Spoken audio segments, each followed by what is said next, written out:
Hey, what's going on, guys? It is Tank here, and today I got some Black Ops 2 gameplay for you, some questions and answers from David Vonderhaar about Black Ops 2, everything for it, some of the maps about it, and by the way, this is not my gameplay.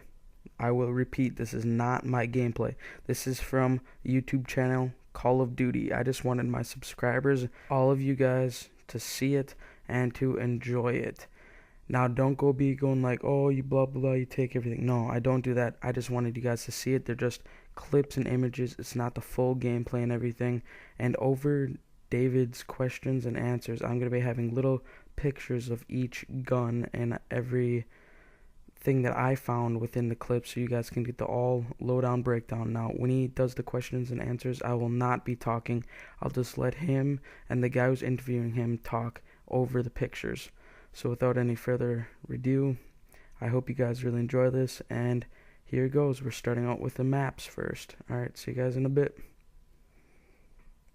The maps that you're going to see in the mix and all through Gamescom include Aftermath. Aftermath takes place in the ruins of Los Angeles after a drone attack in 2025. And this map really shows off the capability that we have to create beautiful destruction and have the game still run at 60 frames a second. We also brought with us Turbine. And Turbine is a big outdoor terrain map, but it doesn't play big, and you can climb on anything. The action's still intense, and there are lots of engagements and battles. We also brought Cargo. Cargo shows off a lot of our map interactivity. And in the center of this map, the crates are being picked up and relocated, changing up the line battles and cover. It's particularly interesting in objective-based game modes. And finally, we have Yemen. Yemen is that classic Call of Duty close quarters combat battle that you'd expect to have, where players are constantly pushed into each other. Super fast-paced map. You are going to love it. And that's a very brief overview. Let's go back to the floor and see the game in action. Ho, there you have it, guys. That is the 4 maps that David is releasing before November 13th, and I hope you guys are enjoying it so far. Let's go to the questions and answers that David and his interviewer have, and I'm going to be throwing the images of the gameplay, not the gameplay itself, just images, because I don't want to release any of that. If you want to look at that, go to Call of Duty, all in caps, the YouTube channel, and you can look up the day 2 of the live stream. Alright, so let's get to it. Here's the number 1 question and answers. Ready to jump in? Let's do this. All right, now the first one is actually not attributed to one specific person because we've seen it all over the place.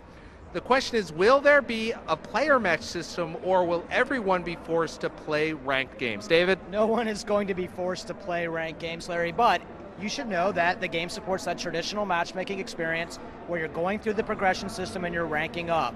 Optionally, you can play in league play. That's where you get that competitive rating, get your skill-based matchmaking. The game supports both simultaneously. All right, next question comes from Official Musty, that's the Twitter tag. Do kill streak kills help towards your next kill streak? Great question. So anytime you're watching the game and you see that number come up in the center of the HUD, that is a scoring event. All bits of score contribute towards earning your next score streaks, but the support things, the items that help your team win the game, those are going to give you the most score, and that's how you can really get those nice high-end rewards. So if you're a Call of Duty player and you may not be so much in killing, but helping, it's still going to help you out immensely. It helps you out a lot. So there's some really good scoring events, like when you grab a flag, and when you capture that flag, you didn't actually kill anybody, but you're going to get a lot of score for those events. Good, that's good to hear. All right, next one comes from China HD. Will there be an overkill perk for 2 primary weapons? Yeah, good question. So there's actually not a perk that's overkill, but there is a wild card. Those are those rule breakers we've been talking about. The items that let you bend and extend Creat-A-Class in exciting new ways. And you can use a wild card to take 2 primary weapons. All right, next question comes from Javis, I guess. Is that what it looks like? Why not? How does Hardline work now? All right, good. So listen, this is really important. So in all previous games, Hardline actually reduced the cost of earning a reward, but Hardline gives you a scoring bonus. So, you know, the game's still in development. We're still trying to figure out the best numbers to use, but right now, Hardline is actually going to give you about a 20% bonus earned towards your next reward. Okay. All right, moving right along. Private matches and LAN. People want to know, is everything going to be unlocked in private match and LAN play? Of course we would keep everything unlocked for you in private match and LAN so you can play those custom games the way that you really like to enjoy them. All right, MegaQuest on Twitter. MegaQuest wants to know, will Ghost or another perk protect you from Orbital VSAT. Yeah, the Orbital VSAT. You guys have been asking me about this one for a long time. I'm glad I get to finally tell you about it. The Orbital VSAT, that's just like the Blackbird you remember from Black Ops. It works the same way. There is no protection. That is that ultimate intelligence perk. Shows everybody on the map, all of their locations, what direction they're facing. All right, now you've seen a lot of Creat-A-Class for the past 3 days, but this is really about the UI, the user interface. The question from Maddie Wakefield is, what are the 3 slots at the bottom of Creat-A-Class for? Larry, that's where you actually can equip up to 3 of those wildcards, those rule breakers. So you can take a wildcard like Primary Gunfighter. That lets you take 3 attachments on your primary gun. You can take any one of those perk greed cards, perk 1, perk 2, perk 3 greed. Those let you take additional perks, not just 1 but 2 from the same category.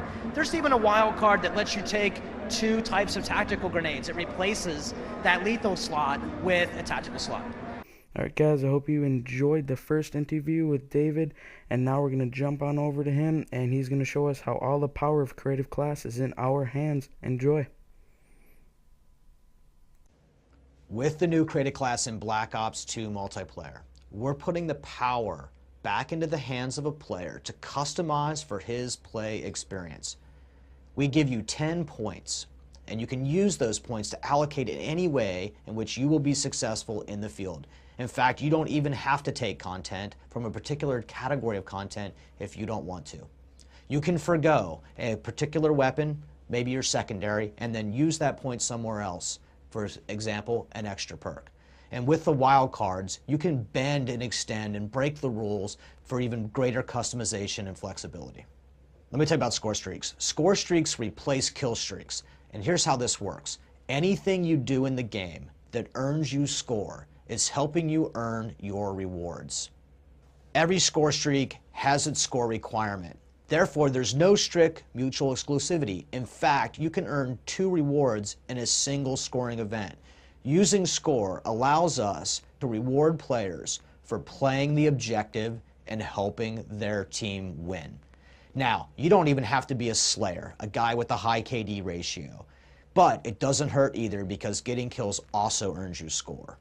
Weapons and attachments have changed in a pretty significant way in Black Ops 2. We're using the 2025 time period as inspiration for all sorts of new gadgets and technologies that we can put back in the hands of a player. And the attachments are particularly interesting because this is the only way you're going to be able to modify the behavior of a weapon. For example, the laser sight actually is visualized on the gun, so you can see when someone is doing work to you at close range, firing from the hip. The MMS is a really good example of an attachment where you actually send a pulse wave through the world and can detect people. It's a rusher's tool. You will see them when they're stationary and through smoke. You can use that in a standoff battle and take that guy down. Oh baby, I'm getting excited. I better take my pills. I love how all the power is in our hands.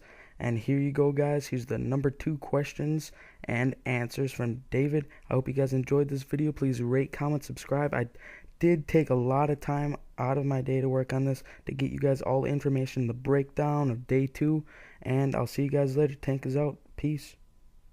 This one from Jay Hernandez 97. Do headshots, payback, Avenger, or other medals count towards your score streak? No, in fact, they do not. Those are not scoring events. Those are medals. That's how you earn extra experience points. All right, jumping ahead.